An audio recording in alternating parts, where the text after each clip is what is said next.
अस्सलाम वालेकुम dear students. Last ये हमारा जो लेक्चर है ये पर्ट सीपीएम का सेकंड पार्ट है।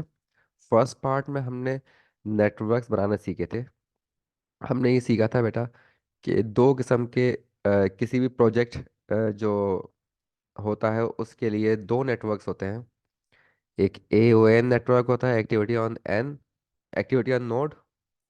एंड दूसरा जो होता है वो एक्टिविटी ऑन एरो। ठीक है, एक्टिविटी ऑन नोड एरो जो हमने AON नेटवर्क है बेसिकली, इसकी डायग्राम ने बनाई थी। और उसके बाद फिर एक्टिविटी एंड एरो डायग्राम में बनाई थी। और मैंने आपको बताया था कि दोनों नेटवर्क यूज़ होते हैं। मतलब कोई स्टैंडर्ड नहीं है कि ये वाला नेटवर्क यूज़ नहीं होगा या वो वाला नेटवर्क यूज़ नहीं होगा। किसी भी बुक में कोई एक नेटवर्क फॉलो किया जाता है जनरली। ठीक है। कोई कोई बुक ऐसी होती है जिसके अंदर दोनों नेटवर्क्स फॉलो किए जाते हैं, उसमें एक्टिविटी एंड नोड भी होता है, एक्टिविटी एंड एरो भी होता है। दोनों किस्म के नेटवर्क आते हैं, ऐसी बुक्स बहुत कम होती हैं। तो हमने दोनों नेटवर्क्स को पढ़ना है बेटा इस लेक्चर के अंदर, ताकि कोई भी नेटवर्क अगर आपको फ्यूचर में मिलता है तो आप उसको समझ सकें, उसके कैलकुलेशन कर सकें। तो जो लास्ट लेक्चर था हमारे पास उसके अंदर एक्टिविटीज़ दी हुई थी, एक्टिविटीज़ के प्रेडिसेसर दिए हुए थे। उनकी बुनियाद पर हमने नेटवर्क डायग्राम बनाई थी। ठीक है। ये रेड नंबर्स में लिखे थे, ये नहीं मौजूद थे, ये ड्यूरेशंस हैं। ये ड्यूरेशंस असल हमने उसको इग्नोर कर दिया था ड्यूरेशंस को। ठीक, अब मैंने क्या किया है कि तमाम एक्टिविटीज़ की ड्यूरेशन भी लिख दी है। ठीक है, तमाम नेटवर्क्स की तमाम एक्टिविटीज़ की ड्यूरेशंस भी उनके ऊपर लिख दी हैं। जैसे एक्टिविटी ए की ड्यूरेशन कितनी है बेटा, 2 वीक्स है, तो मैंने यहाँ 2 लिख दिया। एक्टिविटी बी की ड्यूरेशन 3 वीक्स है, तो यहाँ लिख दिया मैंने। एक्टिविटी सी की ड्यूरेशन 2 वीक्स है, तो हर एक्टिविटी के ऊपर मैंने उसकी ड्यूरेशन भी मेंशन कर दी है। अच्छा, अभी अब मैं पहले AON की बात कर रहा हूँ इस वक्त, ठीक है ना, एक्टिविटी ऑन नोड की। तो अब हमें करना क्या है, अब हमें प्रोजेक्ट की duration, calculating duration of the project, इस प्रोजेक्ट की ड्यूरेशन फाइंड करनी है कि कितने वीक में ये प्रोजेक्ट कंप्लीट होगा। ये ड्यूरेशन कौन सी है बेटा, मिनिमम ड्यूरेशन है। ये कौन सी ड्यूरेशन कहलाती है, मिनिमम ड्यूरेशन। प्रोजेक्ट की हमें मिनिमम ड्यूरेशन कंप्यूट करनी है।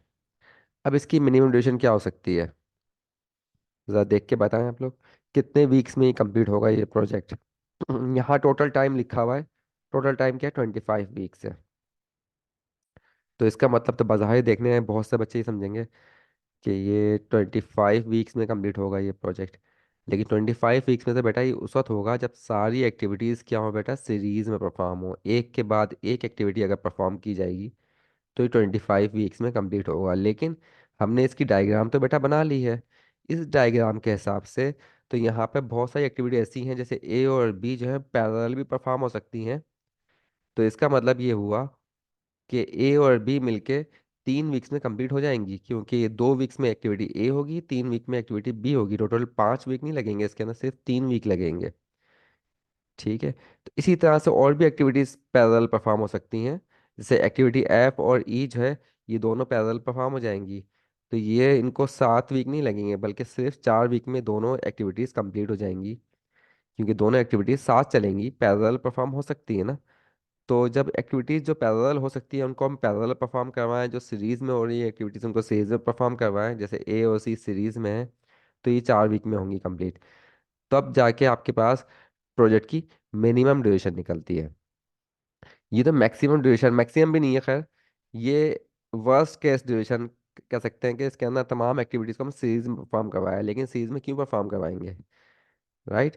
तो हमें तो प्रोजेक्ट कम से कम टाइम में कंप्लीट करना है, तो हमें कम से कम ड्यूरेशन फाइंड करनी है, इसकी मिनिमम ड्यूरेशन फाइंड करनी है। ठीक, यानी इससे कम ड्यूरेशन में प्रोजेक्ट ना हो पाए, हमें वो ड्यूरेशन फाइंड करनी है। तो वो कैसे फाइंड की जाएगी, तो मिनिमम ड्यूरेशन निकालने के लिए हम क्या करेंगे, एक मैं आपको कॉमन सी एग्जांपल देता हूँ कि मिनिमम ड्यूरेशन कैसे फाइंड किया जाता है। लेट्स सपोज कि आप मैं 3 बच्चों को एक प्रोजेक्ट देता हूँ, उनको एक प्रोजेक्ट असाइन करता हूँ। ठीक है। और प्रोजेक्ट क्या है, उनको एक हैंड आउट बनाना है।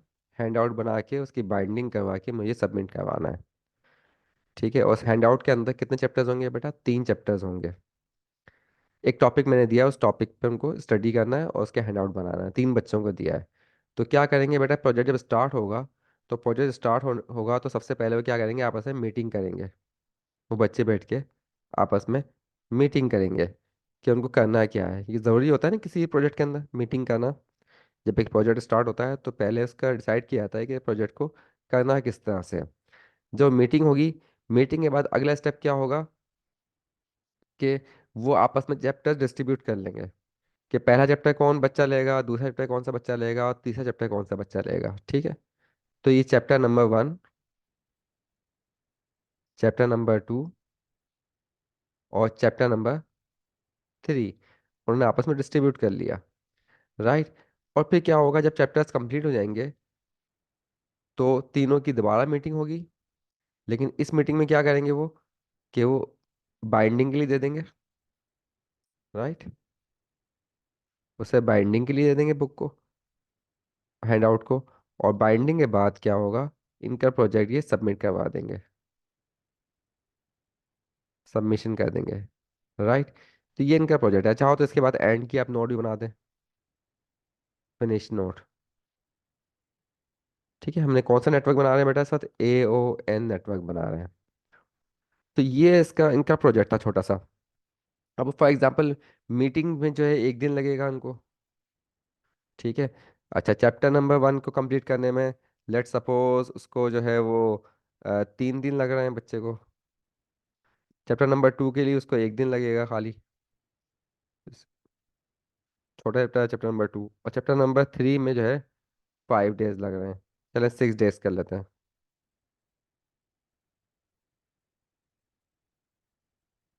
और बाइंडिंग में एक दिन लगेगा,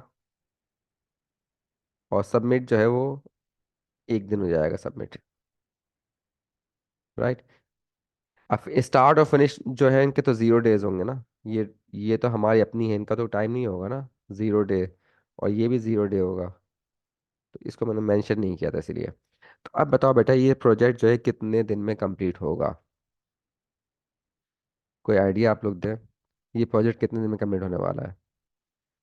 तो मिनिमम कितने ड्यूरेशन में, कम से कम कितने दिन में कंप्लीट हो जाएगा ये प्रोजेक्ट। तो अगर कोई बच्चा ये बोलेगा जैसे ना 1+1+1+1, सही है 5 डेज में होगा कंप्लीट, नहीं सॉरी 4 डेज में, 1 2 3 4, 4 डेज में कंप्लीट होगा। तो ये क्या बात सही है इसकी, 4 डेज में ये प्रोजेक्ट कम से कम 4 डेज में कंप्लीट हो सकता है ये। नहीं। क्योंकि बेटा आपको साफ नजर आ रहा है कि 1 डे में तो ये चैप्टर नंबर 2 कंप्लीट हो जाएगा, लेकिन चैप्टर नंबर 1 के लिए तो आपके पास 3 दिन लगेंगे ना। तो हमें चैप्टर नंबर 1 का वेट तो करना पड़ेगा।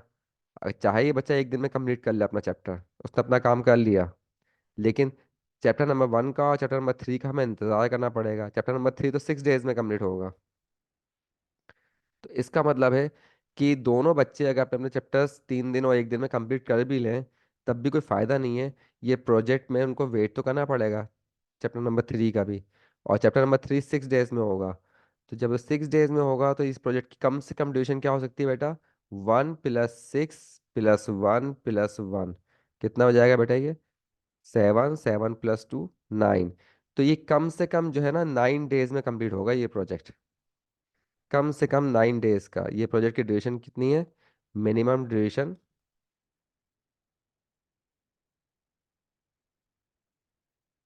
9 डेज।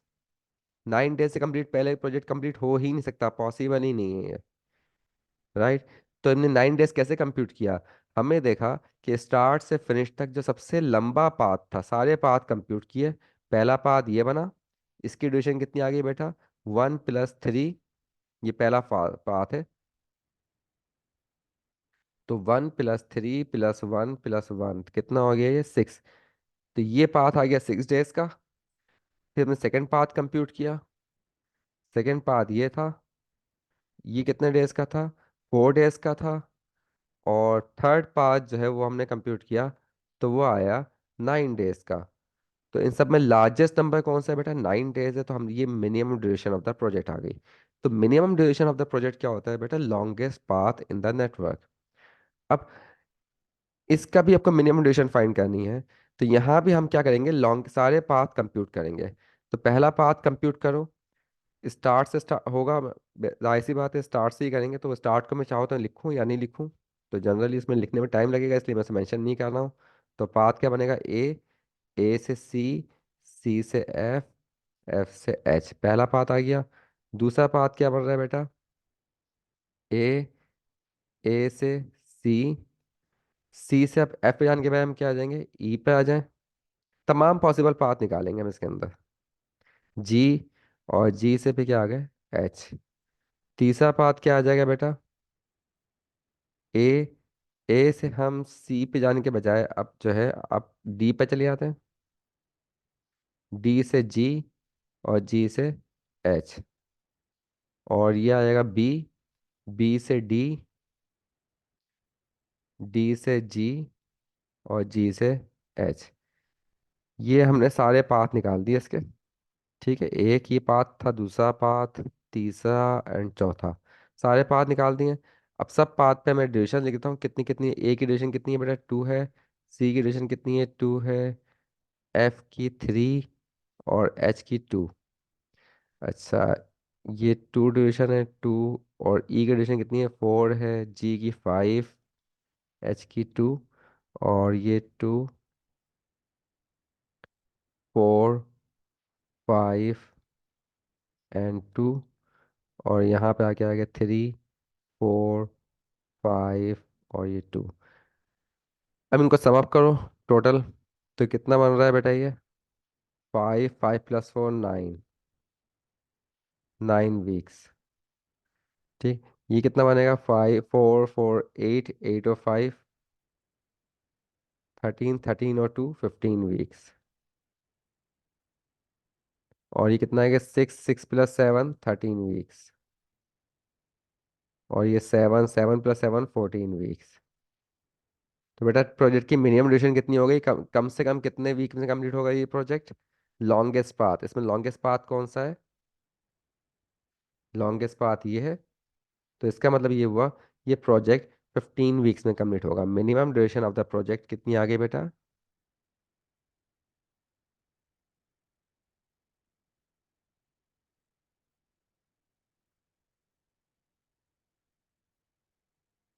15 वीक्स। तो इस मेथड में मसला क्या है, कि हमें सारे पाथ निकालने पड़ते हैं। ठीक है, सारे पाथ फाइंड करेंगे, उसमें लॉन्गेस्ट पाथ कौन सा आ रहा है वो हमने कंप्यूट कर लिया। तो अगर इसमें एक पाथ भी आपने मिस कर दिया गलती से, जैसे मैंने अगर फॉर एग्जांपल यहाँ जल्दी जल्दी कंप्यूट किए हैं और एक पाथ भी मैंने मिस कर दिया, तो होगा क्या, कि मेरा आंसर गलत हो सकता है, क्योंकि वो हो सकता है मैं लॉन्गेस्ट पाथ को ही मिस कर दूं। ये भी तो पॉसिबिलिटी हो सकती है ना। तो इसलिए ये मेथड जो है, इसकी ये ड्रॉबैक है इसका, कि इसमें लॉन्गेस्ट पाथ निकालना पड़ रहा है, सारे पाथ फाइंड करने पड़ रहे हैं, और उसमें कोई पाथ मिस हो गया तो वही आपके जो है ना क्रिटिकल पाथ हुआ, तो ये इश्यू हो जाएगा। और फिर इसके बाद ये जो है, और इसमें सिर्फ टोटल ड्यूरेशन, मिनिमम ड्यूरेशन ही निकल रही है, उसके अलावा कुछ और चीज़ हम फाइंड नहीं कर पा रहे हैं। ठीक, ये कहलाता है क्रिटिकल पाथ। ये अच्छा, ये जो लॉन्गेस्ट पाथ होता है, इसका एक नाम होता है, इसको कहते हैं हम क्रिटिकल पाथ। ये क्या कहलाता है, critical path.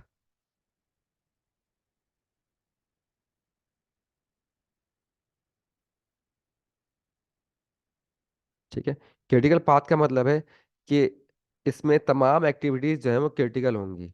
All the activities in this critical path are critical activities. तो इसका मतलब क्या हुआ, कि A comma C comma E comma G comma H, all are critical activities.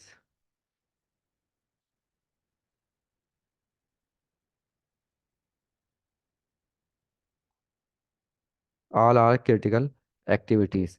अब क्रिटिकल एक्टिविटीज क्या होती हैं, क्रिटिकल एक्टिविटी ऐसी एक्टिविटीज होती हैं जिनको अपने टाइम पर स्टार्ट होना और कंप्लीट होना बहुत ज़रूरी होता है। ठीक, मतलब अगर ये ए जो एक्टिविटी है 2 वीक का टाइम ले रही है, तो 2 वीक में ही कंप्लीट होना चाहिए। मतलब ये ना हो कि 3 वीक पे चले जाए, क्योंकि कोई एक्टिविटी अगर इसमें डिले होती है तो उस सूरत में हमारा प्रोजेक्ट लाजमी तौर पर डिले हो जाएगा।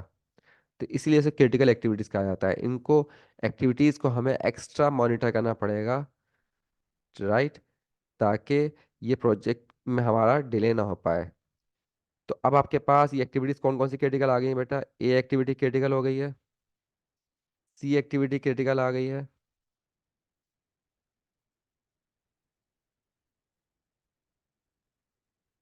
ये ए एक्टिविटी क्रिटिकल हो गई है, सी एक्टिविटी क्रिटिकल है, और कौन सी है बेटा, ई एक्टिविटी, जी एक्टिविटी क्रिटिकल है, और एच एक्टिविटी। और स्टार्ट और फिनिश तो ऑब्वियस सी बात है, वो सब में थी ना, स्टार्ट और फिनिश, ये तो होते ही आपके क्रिटिकल हैं। तो ये एक्टिविटीज आपके पास क्रिटिकल एक्टिविटीज आ गई हैं। ठीक है, ये कलर चेंज जो हुआ है इसका,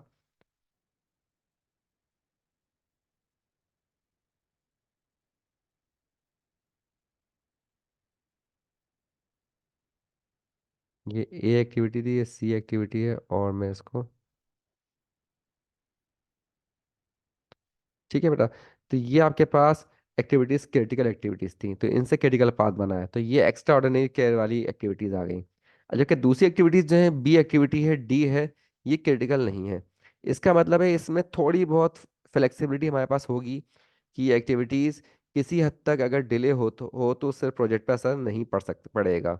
जैसे फॉर एग्जाम्पल एक्टिविटी बी के अंदर हमें साफ लग रहा है कि ये बी जो है वो क्रिटिकल नहीं है। इसका मतलब बी एक्टिविटी जो है वो अगर थोड़ा डिले भी हो जाए तो उससे हमारे प्रोजेक्ट पे फर्क नहीं पड़ेगा। लेकिन कितना डिले हो जाए ये हमें नहीं पता, क्योंकि अभी जो है एग्जैक्टली इसका नहीं पता, कैलकुलेशन हमें करनी पड़ेगी कितना डिले से पॉसिबल है। अभी यहाँ तो हमें कुछ नज़र नहीं आ रहा है ना इस नेटवर्क के अंदर। तो यही खराबी है इस मेथड की भी, कि इसमें सिर्फ हमें टोटल ड्यूरेशन ही निकली है और क्रिटिकल एक्टिविटीज़ निकली हैं, ये नहीं पता चला कि दूसरी एक्टिविटीज जो नॉन क्रिटिकल है उसमें कितना डिले हम अलाउ कर सकते हैं, जो कि एक बहुत इंपॉर्टेंट चीज़ है। ठीक है, अगर हमारे पास किसी एक्टिविटी में हम डिले अलाउ कर सकते हैं तो हमें कर देना चाहिए, ताकि उसका बेनिफिट मिल सके। अगर डिले करने में कुछ हमें बेनिफिट मिलने वाला है तो बेनिफिट उठा सके हम, फायदा। ठीक है। अच्छा, अब यही काम जो है ड्यूरेशन फाइंड करने का हमने इसमें भी कर सकते थे, ए ओ ए नेटवर्क। ठीक है, इसको भी देख लेते हैं, इसमें हम कैसे निकालेंगे। बिल्कुल सी वही लॉजिक है, इसमें भी क्रिटिकल पाथ निकालेंगे सारे।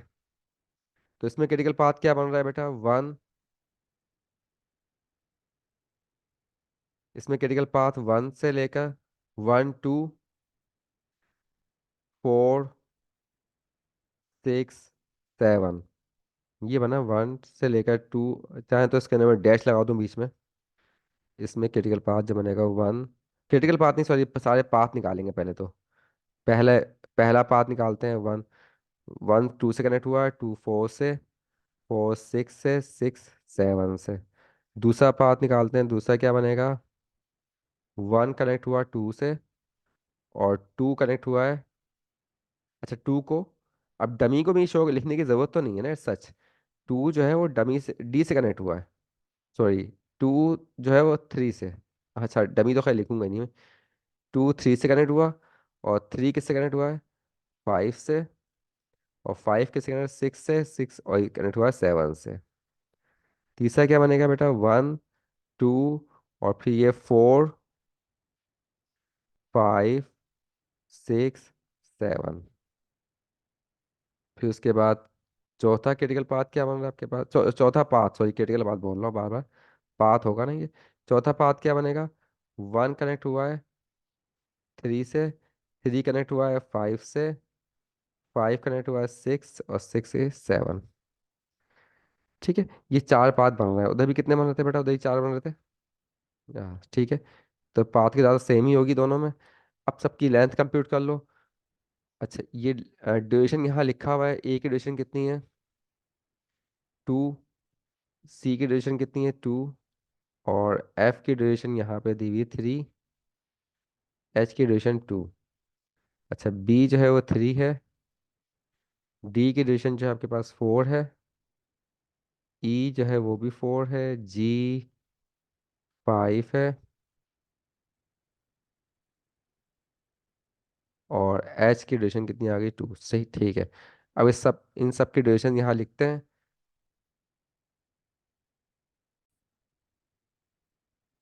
हाँ बेटा, सबके हम एक्टिविटीज़ की ड्यूरेशन लिख दी है इस पे। अब इनको समय को क्या देखो, four plus five nine weeks बन रहा है। यहाँ पे कितना बन रहा है आपके पास, two, two plus four six, six plus seven thirteen weeks.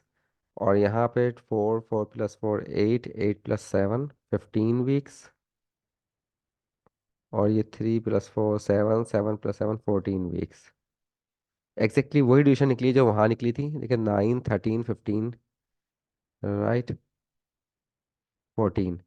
अब इसमें जो लॉन्गेस्ट पाथ कौन सा है, 15 है, तो ये क्रिटिकल पाथ हो गया इसका।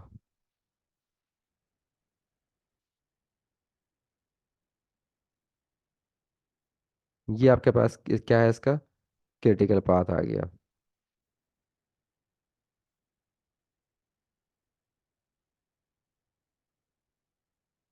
और मैं इसको कलर करता हूँ, 1 को 2 से कनेक्ट करना है, फिर 2 को 4 से कनेक्ट करना है, 4 को 5 से, और 5 को 6, और ये 7। ये इसका क्रिटिकल एक्टिविटीज आ गई है, क्रिटिकल पाथ आ गया। ठीक है, बिल्कुल सेम तरीके से हमने इसको भी कर लिया। तो बेटा ये हमने क्या कौन सा किया है, हमने क्रिटिकल पाथ फाइंड किया है। ठीक है, और इसके अंदर मेथड कौन सा यूज़ किया है, इसमें हमें तमाम क्रिटिकल पाथ सारे पाथ निकाले, और उनमें से हमने लॉन्गेस्ट पाथ सेलेक्ट कर लिया, वो क्रिटिकल पाथ बन गया। राइट। अच्छा, ये जो मेथड है इसकी खराबियां तो मैंने आपको बता चुका हूँ ऑलरेडी, कि इसमें क्या क्या खराबियां हैं। तो अब इसका एक अल्टरनेट मेथड भी मौजूद है, जो कि शॉर्ट तो खैर नहीं करेंगे उसे, वो थोड़ा सा ऐसे लेंदी ही है। लेकिन उसका बेनिफिट क्या मिलता है बेटा, उसका बेनिफिट ही मिलता है कि सिर्फ क्रिटिकल पाथ फाइंड नहीं होता, बल्कि और भी बहुत सारी चीज़ें हम कंप्यूट कर लेते हैं उसके अंदर, जो कि लिए हमारे लिए बहुत ही यूज़फुल होती है इस प्रोजेक्ट को समझने के लिए। राइट। तो हम उसकी तरफ आते हैं। अब वो दूसरा मेथड जो है वो क्या है, calculating the earliest and latest times का मेथड। मतलब इस मेथड का नाम कोई खास स्पेसिफिक स्पेसिफिक इस किसी बुक में मेंशन नहीं है, लेकिन हम उसको कह सकते हैं कि इसमें अर्लीस्ट और लेटेस्ट टाइम कंप्यूट करेंगे। ठीक है, for each activity. For each activity को लिखने की ज़रूरत नहीं है, खैर एनीवे। तो अर्लीस्ट एंड लेटेस्ट टाइम इसमें हम कंप्यूट करते हैं। राइट। तो अर्लीस्ट और लेटेस्ट टाइम हम किस तरह कंप्यूट करेंगे।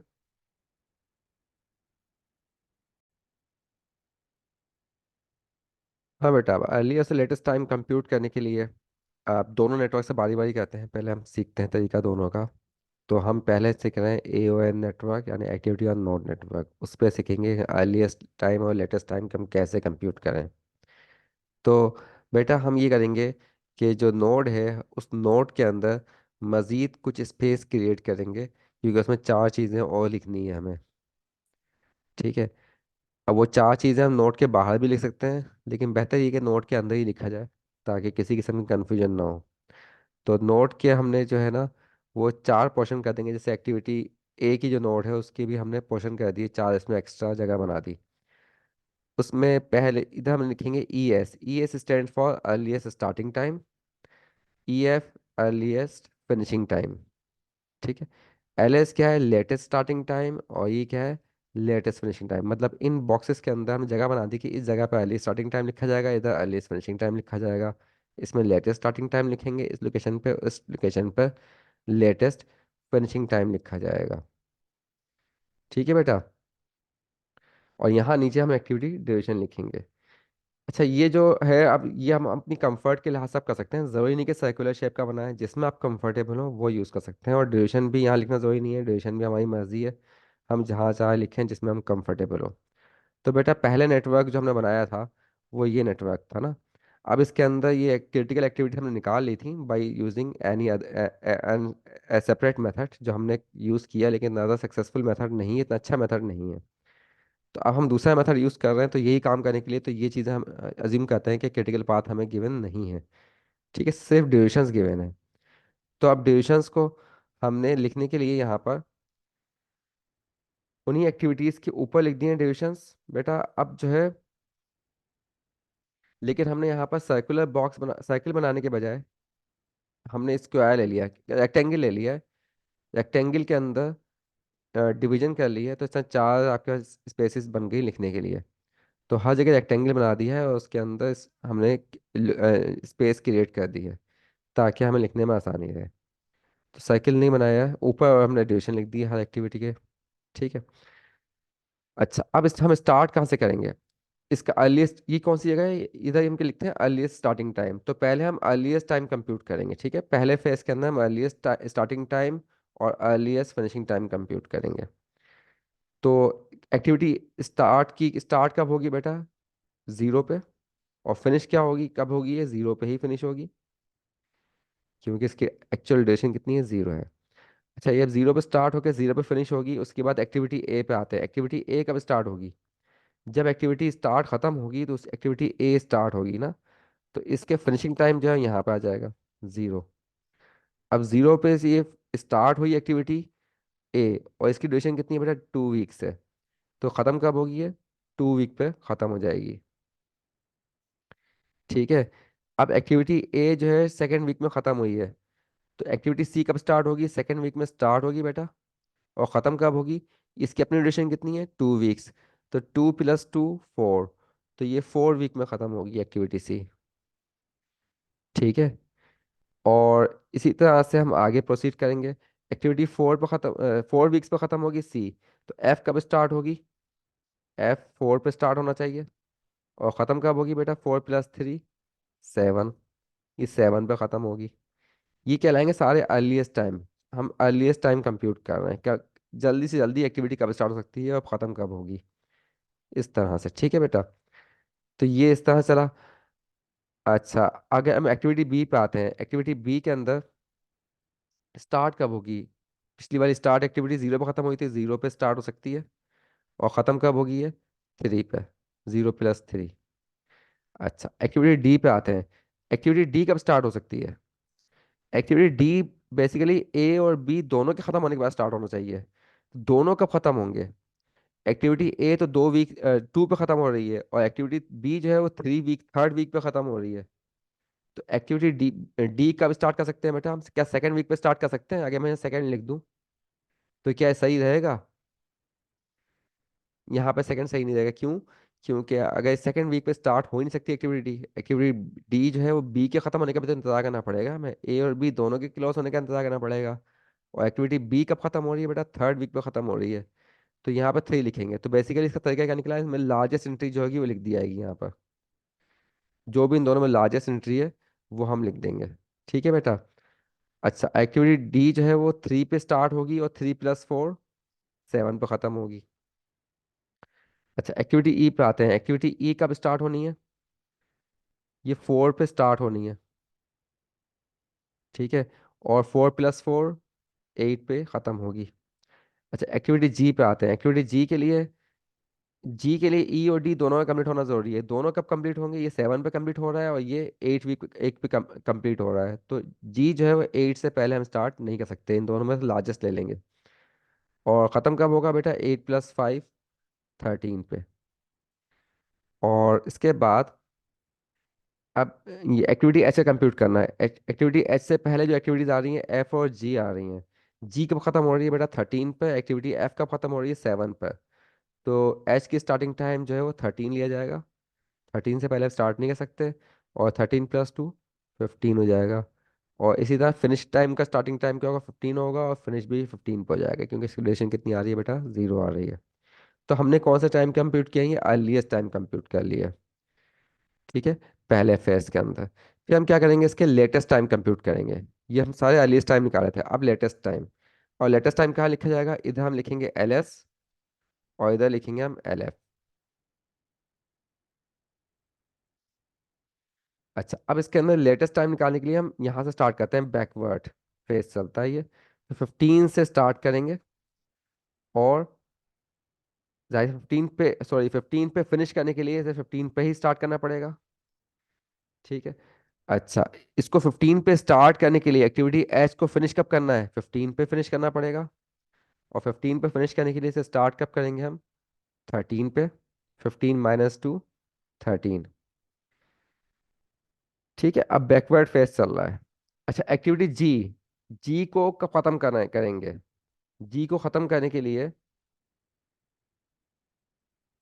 क्योंकि इस एक्टिविटी एच कब स्टार्ट होनी है, लेट से लेट, ये लेट से लेट टाइम है ना, 13 लेट से लेट टाइम है, मतलब 13 से मजीद लेट नहीं करना है। तो एक्टिविटी जी का भी लेटेस्ट टाइम क्या होगा, फिनिशिंग टाइम 13 होगा। इस पे 13 तक इसे हमें ख़त्म करना पड़ेगा। ठीक है। और 13 में ख़त्म करने के लिए स्टार्ट कब करेंगे, 13 - 5 8। तो ये इसका स्टार्टिंग टाइम कितना आ गया, 8 आ गया। ये हम क्या निकाल रहे हैं, लेटेस्ट टाइम। ये लेटेस्ट फिनिशिंग टाइम है बेटा, और ये क्या है, लेटेस्ट स्टार्टिंग टाइम। अच्छा, इसके बाद एक्टिविटी एफ पे आते हैं। एफ, ये 13 पे स्टार्ट करने के लिए लेट से स्टार्ट करना है 13 पे। तो इस एक्टिविटी एफ को फिनिश कब करना पड़ेगा, 13 तक फिनिश करना पड़ेगा। 13 पे फिनिश होगी तो 13 पे स्टार्ट होगी। लेट टाइम को देख रहे हैं, ठीक है, अर्लीस्ट टाइम को नहीं देख रहे हैं इस वक्त हम। और इसको 13 पे फिनिश करने के लिए हमें 13 - 3 10, 10 पे स्टार्ट करना पड़ेगा ताकि 13 पे फिनिश हो। इसी तरह से यहाँ पर ये 8 है, तो यहाँ पर इसे हमें 8 पे स्टार्ट करने के लिए इसे 8 पे फिनिश करना पड़ेगा। और 8 पे फिनिश करने के लिए यहाँ से 4 आ जाएगा, ठीक है बेटा। और यहाँ पर डी एक्टिविटी में आते हैं, डी में क्या आ जाएगा बेटा, ये 8, और 8 - 4 4। अच्छा, अब इसके बाद एक्टिविटी सी पे आते हैं।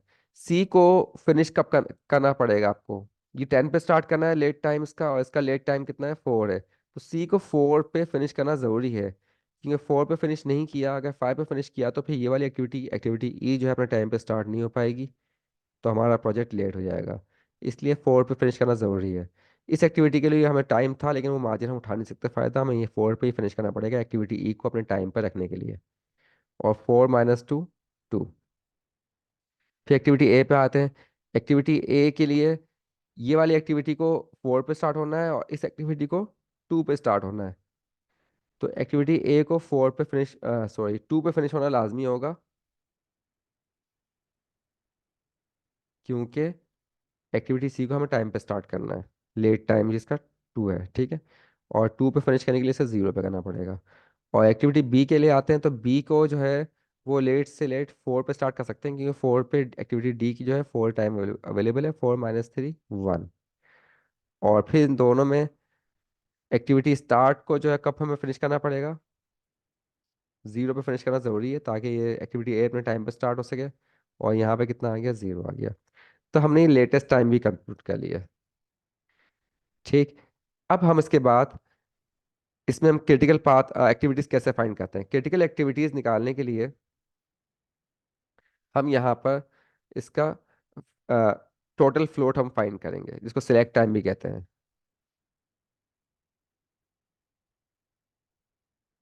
सिलेक्ट टाइम, सिलेक्ट टाइम क्या होता है बेटा, सिलेक्ट टाइम होता है अर्लीस्ट स्टार्टिंग टाइम।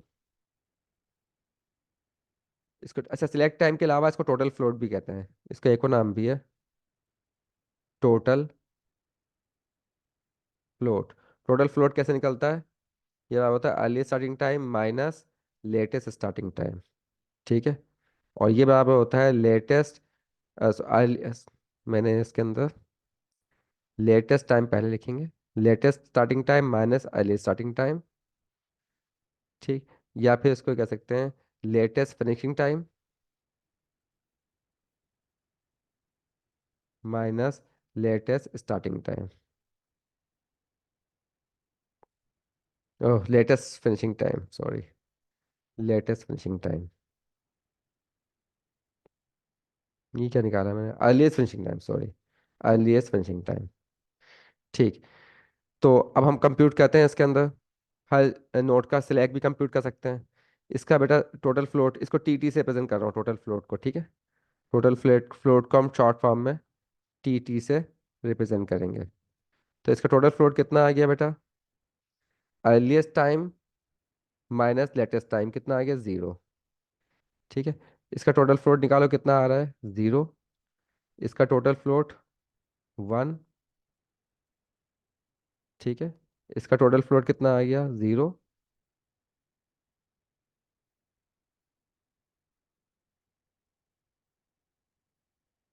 इसका 6 आ गया, इसका 0 बन जाएगा। इसका टोटल फ्लोट 0, और टोटल फ्लोट 0, और यहाँ भी टोटल फ्लोट आ गया 0। अभी सिलेक्ट टाइम या टोटल फ्लोट जहाँ जहाँ 0 आ रहा है वो सारी एक्टिविटीज़ कौन सी है बेटा, क्रिटिकल एक्टिविटीज़ है, ठीक है। क्रिटिकल एक्टिविटीज़ कौन होंगी, जिनका क्रिटिकल एक्टिविटीज़ क्या होंगी इसके अंदर,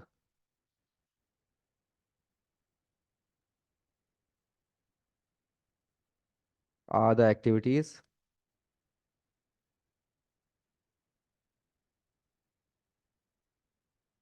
where total float is equals to zero.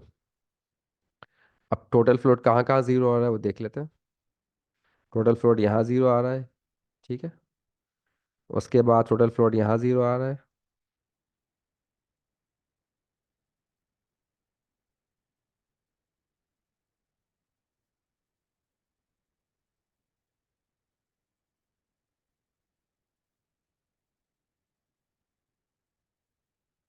ये क्रिटिकल एक्टिविटीज हो गई। सेम क्रिटिकल एक्टिविटी आई है बेटा जो वहाँ पे आई थी। अच्छा, यहाँ पे प्रोजेक्ट की ड्यूरेशन भी निकल गई हमें। ये प्रोजेक्ट की ड्यूरेशन आ गई 15। जो आखिर में 15 निकला है, ये प्रोजेक्ट की ड्यूरेशन आ गई, तो minimum duration of the project बराबर हो जाएगा।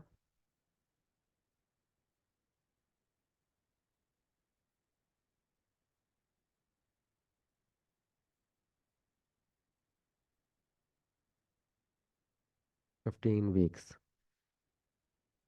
ठीक, तो इस मेथड के अंदर भी क्रिटिकल पाथ हमने फाइंड कर लिया है और टोटल ड्यूरेशन भी निकाल ली है, मिनिमम ड्यूरेशन।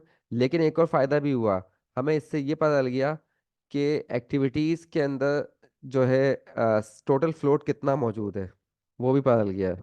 मतलब सिलेक्ट टाइम, एक्टिविटी बी के अंदर टोटल फ्लोट कितना है बेटा, 1 वीक है। इसका मतलब ये निकलता है कि एक्टिविटी बी को मैं 1 वीक डिले कर सकता हूँ, मेरा प्रोजेक्ट डिले नहीं होगा। एक्टिविटी डी के अंदर भी टोटल फ्लोट 1 है, मतलब एक्टिविटी डी को भी मैं 1 वीक तक डिले कर सकता हूँ, क्योंकि इसका अर्लीस्ट टाइम थर्ड है, वीक में है, और अर्लीस्ट लेटेस्ट टाइम कितना है, 4 है। तो इसे थर्ड वीक पे भी स्टार्ट कर सकते हैं और 4 वीक पे भी स्टार्ट कर सकते हैं। थर्ड और 3 से लेकर 4 वीक के दरमियान किसी भी टाइम पे से स्टार्ट कर सकते हैं, मेरा प्रोजेक्ट डिले नहीं होगा। ठीक। और लेकिन जो क्रिटिकल एक्टिविटीज है उनमें क्या है, अर्लीस्ट टाइम और लेटेस्ट टाइम दोनों सेम आ गए। मतलब उसे जल्दी जल्दी और लेट से लेट भी हमें 4th वीक पे ही स्टार्ट करना है। एग्जैक्टली 4th वीक पे स्टार्ट होना चाहिए और एग्जैक्टली 8th वीक पे कंप्लीट होना चाहिए। तो जो क्रिटिकल एक्टिविटीज होती है उनमें अर्लीस्ट टाइम और लेटेस्ट टाइम दोनों सेम होते हैं। जबकि जो क्रिटिकल एक्टिविटी होती है उसमें अर्लीस्ट और लेटेस्ट में क्या होता है, कुछ सिलेक्ट बीच में ड्यूरेशन मौजूद होता है। जैसे यहाँ पर 6 वीक है टोटल फ्लोट इसका। तो एक्टिविटी एफ जो है वो, मैं चाहूँ तो 4th वीक पे स्टार्ट करूँ, चाहे तो 5th वीक पे, चाहूँ तो 6th वीक पे, अप टू 10th वीक तक मेरे पास मार्जिन मौजूद है। लेकिन 10th वीक से मजीद मैं डिले नहीं कर सकता, अगर मजीद डिले करूंगा तो मेरा प्रोजेक्ट डिले हो जाएगा। ठीक। तो ये हमने एक्टिविटीज फाइंड कर ली कि हर एक्टिविटी का कितना कितना टोटल फ्लोट मौजूद है, उसको डिटरमिन कर लिया है। तो बेटा टोटल फ्लोट क्या क्या निकला है, एक टोटल फ्लोट यहाँ 1 आया है एक्टिविटी बी के अंदर, एक्टिविटी डी के अंदर टोटल फ्लोट 1 आया है, और ये एफ के अंदर 6 है, और बाकी सबका टोटल फ्लोट बेटा 0 है। ठीक है। 3 एक्टिविटीज के अंदर आपके पास टोटल फ्लोट या सिलेक्ट टाइम मौजूद है। अच्छा, टोटल फ्लोट क्या होता है, ये प्रोजेक्ट के अंदर आपको बता रहा है कितना मार्जिन मौजूद है। लेकिन इसका मतलब ये नहीं है कि आप बिल्कुल ही टोटल फ्लोट से जो है ना टेंशन फ्री हो जाएं, क्योंकि एक मसला आता है, थोड़ा सा प्रॉब्लम है। वो क्या प्रॉब्लम है बेटा, कि जैसे एक्टिविटी बी है, इसका टोटल फ्लोट 1 है। तो बज़ाहिर तो ये लग रहा है कि 1 वीक तक मैं इसमें मार्जिन मौजूद है, मैं इसको चाहूँ तो 4थे वीक में कंप्लीट करूँ, चाहे तो मैं 3rd वीक में कंप्लीट करूँ, उससे मेरा प्रोजेक्ट मेरा डिले नहीं होगा। लेकिन एक प्रॉब्लम आएगी। वो प्रॉब्लम क्या आएगी, कि उसके बाद एक्टिविटी डी भी आनी है, और डी जो स्टार्ट होनी है बेटा, वो 3rd वीक, अगर हमारे प्रोग्राम में 3rd वीक पे भी स्टार्ट हो सकती है, 4th वीक भी स्टार्ट हो सकती है। लेकिन अगर मेरे पास एक्टिविटी बी डिले हो जाए किसी वजह से, कोई भी वजह, ये एक्टिविटी बी को मुझे डिले करना पड़ गया, तो फिर एक्टिविटी डी जो है मैं टाइम पे स्टार्ट नहीं कर सकता, क्योंकि डी भी थोड़ी 1 वीक आगे शिफ्ट हो जाएगी ऑटोमेटिकली, शिफ्ट करना पड़ेगा। तो अगर मैंने उसके लेबरर्स को टाइम दिया हुआ है एक्टिविटी डी के, कि उसको 3rd वीक का टाइम दे के बुलाया है कि भाई 3rd वीक पे तुम लोग पहुंच जाना, लेकिन मेरे पास इत्तेफाक से एक्टिविटी बी जो है ना वो 1 वीक डिले हो गई, वो 3rd वीक पे ख़त्म होने के बजाय 4th वीक पे ख़त्म हो रही है। तो अब मुझे अपने एक्टिविटी डी के लेबर्स को भी बोलना पड़ेगा बेटा कि आप लोग भी अभी नहीं आओ, अब आप 4th वीक पे आना, क्योंकि वो 3rd वीक पे अगर आ गए तो फालतू बैठे रहेंगे और अपने से चार्जेस ले लेंगे। ठीक है। आपकी कॉस्ट कंज्यूम हो जाएगी, उनको 4th वीक का बोलना पड़ेगा, वरना एक्टिविटी डी आपकी ख़राब हो जाएगी। ठीक। आपको एक्टिविटी डी स्टार्ट ही नहीं कर पाएंगे 3rd वीक पे, क्योंकि एक्टिविटी बी जो है 4th वीक पे ख़त्म हो रही है। राइट। तो इसका इफेक्ट जो है दूसरी एक्टिविटी पे पड़ गया, डी पर। लेकिन ऐसा होना लाजमी नहीं होता हर दफ़ा। जैसे फॉर एग्जांपल एक्टिविटी एफ पे आते हैं, एफ को मैं 7th वीक पे भी ख़त्म कर सकता हूँ, 13 वीक पे भी ख़त्म कर सकता हूँ, मेरी मर्जी है। 13 से लेकर 7, 7 से लेकर 13 के दरमियान में किसी भी टाइम उसे कंप्लीट कर सकता हूँ। लेकिन क्या इसका इफेक्ट मेरे एक्टिविटी एच पे पड़ेगा? एच पे नहीं पड़ेगा इसका इफेक्ट, क्योंकि मैं 13 पे भी खत्म करूंगा तब भी एक्टिविटी एच को 13 पे ही स्टार्ट करना है मुझे। 13 से पहले स्टार्ट हो ही नहीं सकती एक्टिविटी एच, इसका अर्लीस्ट टाइम और लेटेस्ट टाइम दोनों ही 13 है। 13 से पहले मैं स्टार्ट कर नहीं सकता। तो इसका मतलब है एक्टिविटी एफ के अंदर मेरी पूरा लिवरेज मौजूद है, पूरी आज़ादी है कि जब चाहे मैं 7 से लेकर 13 तक किसी भी टाइम पे ख़त्म करूँ। तो यहाँ टोटल फ्लोट जो है वो टेंशन फ्री है मेरे लिए। पूरे 6 वीक का मेरे पास मार्जिन मौजूद है।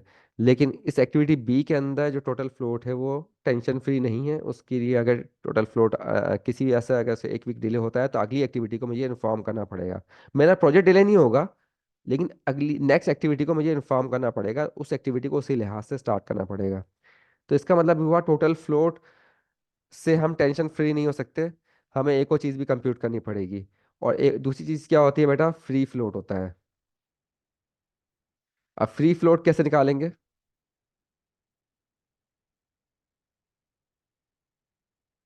फ्री फ्लोट हम कैसे कंप्यूट करते हैं? ये टेंशन फ्री होता है, मतलब ये फ्री फ्लोट अगर हम कंप्यूट कर लें तो फिर हमें टेंशन फ्री हो जाएंगे, फिर हमें टेंशन नहीं आती अगली एक्टिविटी की।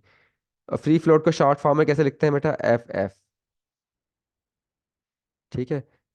और ये टी एफ था, टोटल फ्लोट को टी एफ कहना चाहिए था, मैं टी टी कह रहा था। ठीक है, ये टी एफ बनेगा। तो ये टी एफ कर लेते हैं इसे।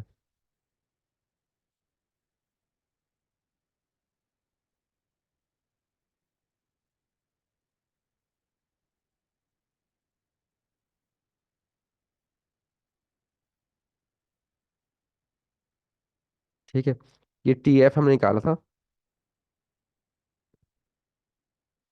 अच्छा, अब हम निकालते हैं फ्री फ्लोट यानी एफ एफ। फ्री फ्लोट कैसे निकलता है?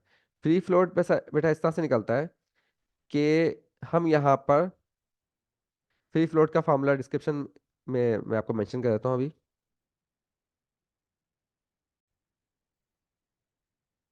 हाँ बेटा, फ्री फ्लोट निकालने के लिए क्या करना पड़ता है? फ्री फ्लोट बराबर होता है earliest finishing time of the current activity minus earliest starting time. अच्छा, अर्लीस्ट स्टार्टिंग टाइम जो है इसके अंदर, हाँ बेटा उसमें थोड़ी सी मिस्टेक हो गई थी, अब तो करेक्शन कर दी है। अब जो आपके पास फ्री फ्लोट होता है बराबर होता है earliest starting time of the next activity minus earliest finishing time of the current activity. Right, अब इसको थोड़ा सा मैं समझाता हूँ फिगर के जरिए। अब देखें इसके अंदर एक्टिविटी स्टार्ट का टोटल फ्लोट तो वो तो क्या था? जीरो था। अब फ्री फ्लोट निकालना चाहते हैं, फ्री फ्लोट क्या होगा बेटा इसका? चलो फ्री फ्लोट को मैं वहीं पे मेंशन करता हूँ ऊपर ही। इसका फ्री फ्लोट क्या बनेगा? फ्री फ्लोट होगा इस एक्टिविटी का जो आपके पास फिनिशिंग टाइम है, ठीक है, और इसके बाद वाली एक्टिविटी जो है दो है, इसका स्टार्टिंग टाइम जो है वो क्या आपके पास जीरो है, इसका स्टार्टिंग टाइम भी जीरो है। तो दो के स्टार्टिंग टाइम सेम है तो कोई मसला नहीं, डजेंट मैटर। तो इसमें से इसकी फिनिशिंग टाइम को माइनस कर दें, जीरो माइनस जीरो कितना आएगा आपके पास? जीरो आ जाएगा। ठीक है। अच्छा, इसका फ्री फ्लोट निकालें एक्टिविटी ए का। एक्टिविटी ए का फ्री फ्लोट कैसे निकलेगा? कि इसका जो फिनिशिंग टाइम है वो टू है, और इसके बाद वाले का स्टार्ट टाइम क्या है आपके पास? दो आ रहे हैं। इसका स्टार्ट टाइम कितना है? थ्री है। इसका स्टार्ट टाइम कितना है? टू है। तो हम क्या करेंगे कि इसमें दोनों में मिनिमम दे लेंगे। इसमें मिनिमम कितना आ रहा है? टू आ रहा है। टू माइनस टू कितना आ जाएगा? जीरो। तो हम क्या करेंगे कि जो आगे वाली नेक्स्ट एक्टिविटीज हैं उनमें जो मिनिमम वैल्यू है उसका स्टार्टिंग टाइम लेंगे, और उसमें से इसका फिनिशिंग टाइम को, अर्लीस्ट टाइम को माइनस करवा देंगे। ठीक। अब यहाँ पे इसका फ्री फ्लोट निकालो एक्टिविटी बी का। वो क्या बनेगा? एक्टिविटी बी का जो फिनिशिंग टाइम है अर्लीस्ट वो थ्री है, और उसके बाद जो एक्टिविटी आ रही है वो एक ही एक्टिविटी है। वो कौन सी? डी है। डी का स्टार्टिंग टाइम कितना है? थ्री है। थ्री में थ्री का माइनस कर दिया, जीरो। ठीक है बेटा। और इसका फ्री फ्लोट निकालो। इसका फ्री फ्लोट कितना निकलेगा एक्टिविटी डी का? ये सेवन पर ख़त्म हो रही है, उसके बाद जो एक्टिविटी आ रही है वो एट पर स्टार्ट होगी, तो ये कितना आएगा? वन। ठीक है। इसी तरह से इसका फ्री फ्लोट निकालो। ये जो एक्टिविटी ई का यहाँ पे लिखा था मैंने फ्री फ्लोट, इसका फ्री फ्लोट निकालने के लिए एक्टिविटी ई जो है आपके पास 8 पे खत्म हो रही है, इसके बाद वाली एक्टिविटी 8 पे स्टार्ट हो रही है। तो इसका फ्री फ्लोट कितना आ गया, 0 आ गया। अच्छा, इसकी फ्री फ्लोट निकालें, इसका फ्री फ्लोट क्या बनेगा बेटा, ये जो आपके पास 7 पे ख़त्म हो रही है और उसके बाद एक ही एक्टिविटी आ रही है, वो 13 पे शुरू होगी। तो 13 - 7 कितना आ जाएगा बेटा, 6। ठीक है। अच्छा, यहाँ इसका फ्री फ्लोट निकालें, इसका फ्री फ्लोट क्या बनेगा, 13 पे ख़त्म होना है, इसके बाद वाली एक्टिविटी को 15 पे स्टार्ट होना है। तो यहाँ पे आपके पास कितना आ जाएगा, सॉरी, 13 पे ख़त्म होना है और इसके बाद वो 13 पे स्टार्ट होगी, तो ये 0 हो जाएगा। राइट।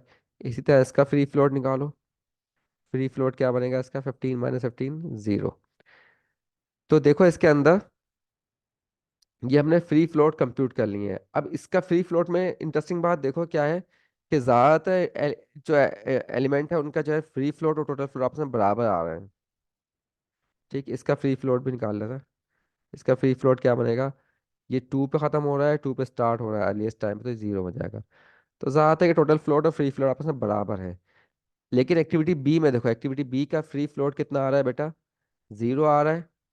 और एक टोटल फ्लोट कितना आ रहा है, 1 आ रहा है। इसका मतलब क्या निकलता है कि बी एक्टिविटी के अंदर फ्री फ्लोट 0 है। इसका मतलब ये हुआ कि इसमें फ्रीडम जो है आपके पास सिर्फ 0 का है, लेकिन अगर आप इसका टोटल फ्लोट जो है 1 मौजूद है।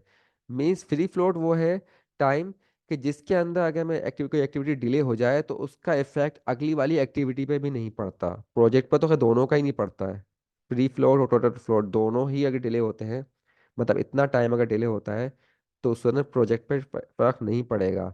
लेकिन टोटल फ्लोट में खराबी क्या होती है, कि टोटल फ्लोट में अगर हम पूरा पूरा टोटल फ्लोट उठा लें, मतलब उसका बेनिफिट लेने की कोशिश करेंगे, तो प्रोजेक्ट के ड्यूरेशन में तो फर्क नहीं पड़ेगा, लेकिन अगली वाली एक्टिविटी जरूर डिले हो सकती है। जबकि फ्री फ्लोट में क्या है, कि ये हमेशा फ्री फ्लोट की वैल्यू टोटल फ्लोट से पहली बात तो कम होती है हमेशा, यानी लेस देन और इक्वल्स टू होती है टोटल फ्लोट के। ठीक है। तो फ्री फ्लोट में ये है कि अगर आपके पास अगली वाली एक्टिविटी भी डिले नहीं हो, हम ही चाह रहे हैं कोई एक्टिविटी भी इफेक्ट ना पड़े, तब हम फ्री फ्लोट को कंसिडर करेंगे। तो एक्टिविटी बी का फ्री फ्लोट जो है 0 आ रहा है। इसका मतलब ये है कि बिल्कुल फ्रीडम नहीं है इसके अंदर, ऐसा नहीं है, थोड़ा बहुत ख्याल करना पड़ेगा, अगर आप डिले होती है तो अगली वाली एक्टिविटी को इन्फॉर्म करना पड़ेगा। जबकि एक्टिविटी डी के अंदर फ्री फ्लोट कितना आ रहा है, 1 आ रहा है। इसका मतलब है एक्टिविटी डी को अगर डिले होती है तो उसका इफेक्ट अगली वाली एक्टिविटी पे भी नहीं पड़ेगा। चलो चेक करें, इसका अगली एक्टिविटी पे फर्क पड़ेगा ही नहीं पड़ेगा। अगर फॉर एग्जाम्पल एक्टिविटी डी को मैं 8 वीक पे 8वें वीक पे कंप्लीट करता हूँ, तो एक्टिविटी जी जो है, क्योंकि इसका स्टार्टिंग टाइम भी अर्लीस्ट वाला 8वां वीक ही है, तो इस पर कोई फर्क नहीं पड़ने वाला, एक्टिविटी जी अपने टाइम पे ही आएगी, शुरू होगी, तो डजेंट मैटर। तो इसलिए एक्टिविटी डी का देखो फ्री फ्लोट 1 आ रहा है। ठीक है। और एक्टिविटी एफ का फ्री फ्लोट और टोटल फ्लोट दोनों ही 6 है। इसका मतलब वही बात है कि एक्टिविटी एफ में हमने अभी देखा भी था कि एक्टिविटी एफ को अगर 13 वीक पे भी शुरू करेंगे तब भी अगली एक्टिविटी भी डिले नहीं होगी, प्रोजेक्ट तो वैसे भी डिले नहीं होगा, लेकिन अगली एक्टिविटी भी डिले नहीं होने वाली। इसलिए इसका फ्री फ्लोट और टोटल फ्लोट दोनों ही 6 है। तो हमने यहाँ पे फ्री फ्लोट भी कंप्यूट कर लिया बेटा इस नेटवर्क के अंदर, और टोटल फ्लोट भी कंप्यूट कर लिया। टोटल फ्लोट को नॉर्मली सिलेक्ट टाइम कहा जाता है, फ्री फ्लोट बहुत कम बुक्स के अंदर AON के नेटवर्क का गिवन होता है, लेकिन हमने वो भी यहाँ पे कंप्यूट कर लिया है। ठीक है। और आपका, तो यहाँ पे अर्लीस्ट टाइम लेटेस्ट टाइम दोनों कंप्यूट हो गए हैं। अब ये चीज़ हम इसके अंदर, अब हम नेटवर्क कौन सा वाला यूज़ करते हैं,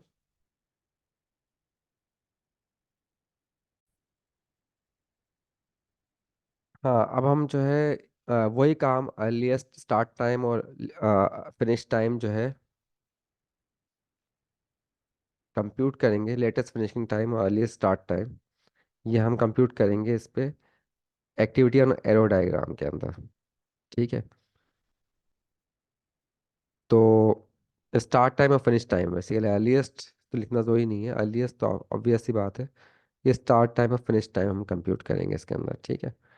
अब इसमें स्टार्ट टाइम और फिनिश टाइम क्या होता है, इसमें जो है ये आपके पास ये नोड्स जो होती हैं, ये इवेंट्स होती हैं। ठीक है, ये एक्टिविटी ए है, ये क्या आपके पास, ये इवेंट है,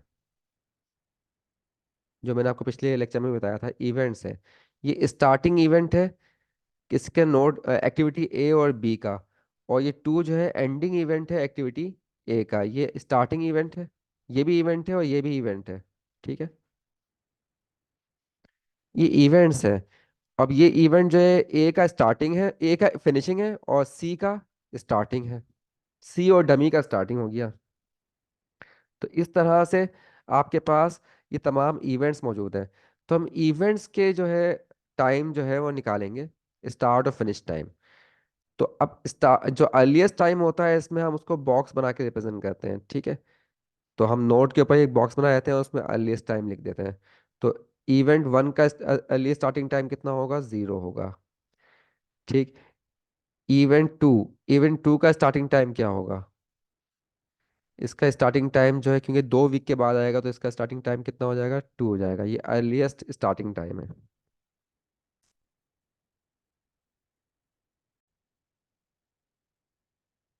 अच्छा, एक्टिविटी 3, एक्टिविटी 3 का स्टार्टिंग टाइम निकालें। इसका स्टार्टिंग टाइम क्या होगा। अब एक्टिविटी 3 से पहले जो है कौन सी इवेंट, सॉरी एक्टिविटी नहीं है, सॉरी इवेंट है, इवेंट 3। इवेंट 3 से पहले कौन सी एक्टिविटी आ रही है, बी आ रही है। बी का जो ड्यूरेशन है वो 3 है। ठीक है, और ये जो है 3 इवेंट जो है वो डमीज के बाद भी आ रहा है। और डमी से पहले कौन सा इवेंट है, 2 है। मतलब डमी की ड्यूरेशन कितनी है, 0। डमी की ड्यूरेशन कितनी आएगी इसके अंदर, 0 आएगी।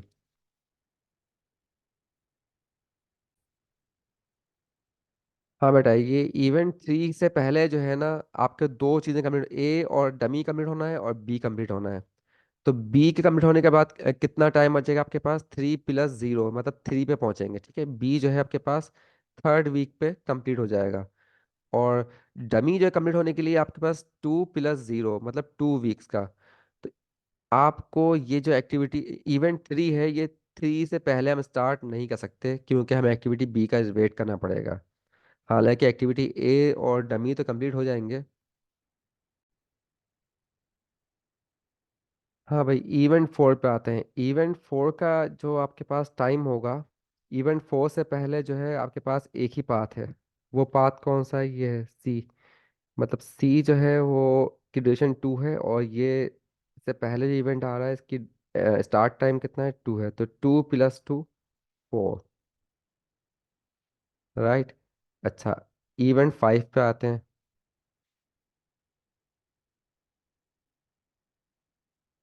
इवेंट 5 का टाइम होगा, इवेंट 5 से पहले दो पाथ खत्म हो रहे हैं इस पे।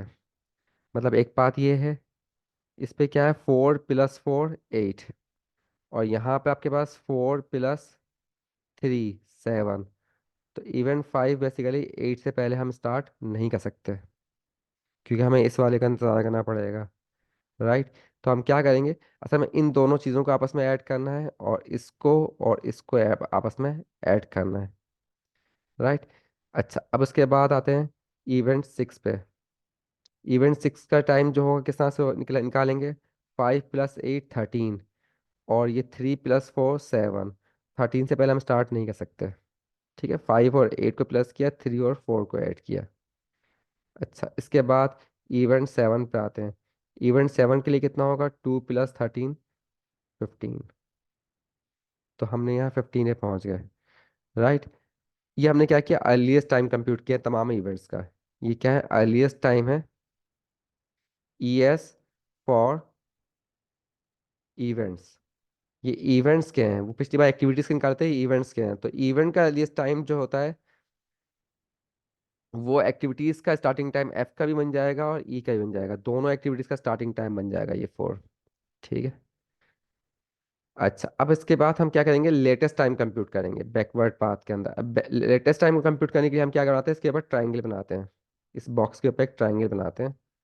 ठीक है, उस ट्राइंगल में लेटेस्ट टाइम लिखेंगे। तो इसका लेटेस्ट टाइम जो है 15 ही होगा। जो इसका स्टार्ट टाइम निकला था वही इस इवेंट का लेटेस्ट टाइम आ जाएगा, 15। ठीक। अच्छा, अब इसका लेटेस्ट टाइम कंप्यूट करना है। तो इससे पहले कौन सी एक्टिविटी आ रही है, मतलब H है, H की ड्यूरेशन कितनी है, 2 है। 2, और इससे पहले लेटेस्ट टाइम कितना निकाला था आपने, 15। 15 - 2 कितना आ जाएगा, 13।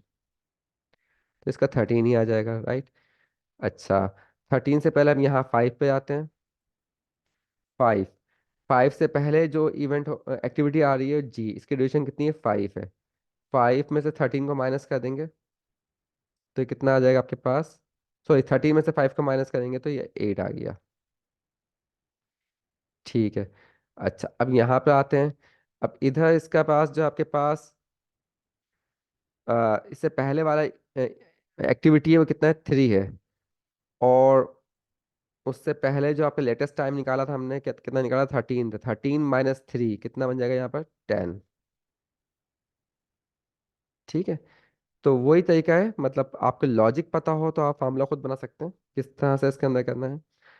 अच्छा, अब इसके बाद यहाँ पे आते हैं इस इवेंट का। लेकिन इस इवेंट का हम कंप्यूट नहीं कर सकते अभी फिलहाल, क्योंकि इसमें दो पाथ आ रहे हैं, ठीक है? एक पाथ ये है और एक पाथ ये है। तो पहले मुझे इसको कंप्यूट करना पड़ेगा।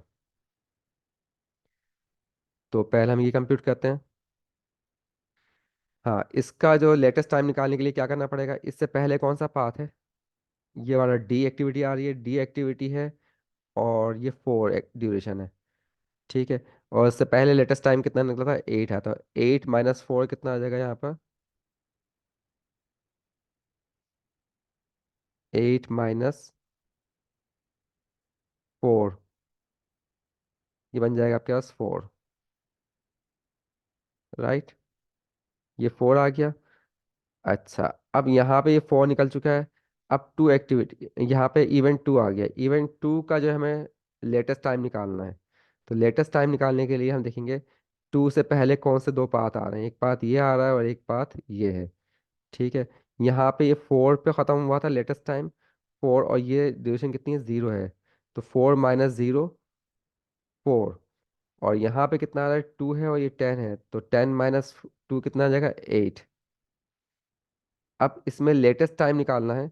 तो इनमें दोनों में से मिनिमम देखेंगे, मिनिमम वैल्यू कौन सी आ रही है। ठीक। तो इन दोनों में मिनिमम वैल्यू कौन सी आ रही है।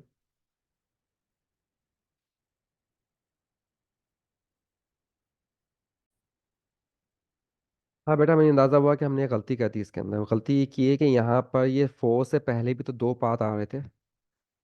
ठीक है। 4 से पहले जो आपके पास 4 पर ख़त्म होने वाले दो पाथ थे, एक एफ से आ रहा था और एक ई के थ्रू आ रहा था। तो हमने ई के थ्रू वाला कंसिडर ही नहीं किया, एफ कंसिडर थ्रू वाला कंसिडर किया था, 3 और ये 13। 13 - 3 किया हमने, 10 लिख दिया था। तो ये हमने गलती की है इसके अंदर। हमें दोनों पाथ कंसिडर करने चाहिए थे। तो 13 - 3 तो 10 बन रहा है। और इससे पहले ये वाला रीडिंग पाथ अगर मैं यूज़ करता हूँ, 8 - 4, ये 4 आ रहा है। तो इन दोनों में मिनिमम वैल्यू लिखेंगे। तो मिनिमम वैल्यू कितनी आएगी बेटा, यहाँ पर 4 ही आएगी। तो जहाँ पे आपका दो पाथ खत्म हो रहे होते हैं, मतलब लीडिंग पाथ होते हैं, तो वहां से जो है फिर हम दोनों में से मिनिमम लेते हैं। अच्छा, अब यहाँ पर इस इवेंट के ऊपर निकालना है। तो इस पे आपके पास दो लीडिंग पाथ हैं, यहाँ से एक सी से आ रहा है, एक डमी के थ्रू आ रहा है। तो सी वाला अगर यूज़ करेंगे तो 4 - 2, 2 आ रहा है। और डमी के थ्रू अगर यूज़ करेंगे तो ये 4 - 0, तो यहाँ पे आपके पास 4 आ रहा है। तो यहाँ पे आप क्या कौन सा यूज़ करोगे, 2 यूज़ करोगे।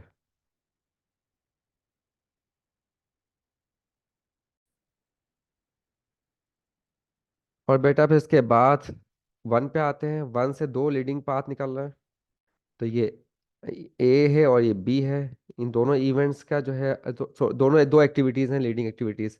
और उसके अंदर जो है हम क्या करेंगे कि इसका जो आपका लास्ट लेटेस्ट टाइम था, लेटेस्ट टाइम में से इसका ट्यूशन को माइनस करेंगे, 0 आ गया। और यहाँ 4 - 3 माइनस किया, 1 आ गया। इन दोनों में मिनिमम देखेंगे, 0। तो ये हमने क्या किए, इसके लेटेस्ट टाइम कंप्यूट किए हैं तमाम इवेंट्स के। तो ये पहले हम कंप्यूट किया था, ये ईएस टाइम था। ठीक है। और ये क्या निकला आपके पास, लेटेस्ट टाइम।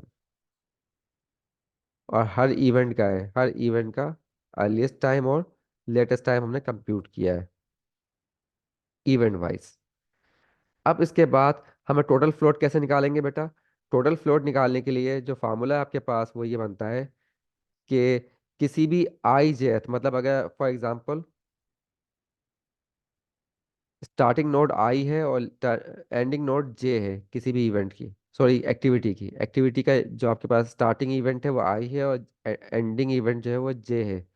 इसकी ड्यूरेशन जो है वो डी आई जे है। और यहाँ जो आपके पास,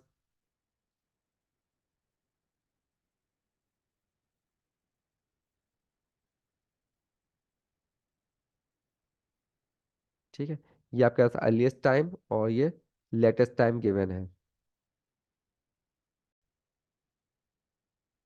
तो बेटा टोटल फ्लोट निकालने के लिए क्या करेंगे हम?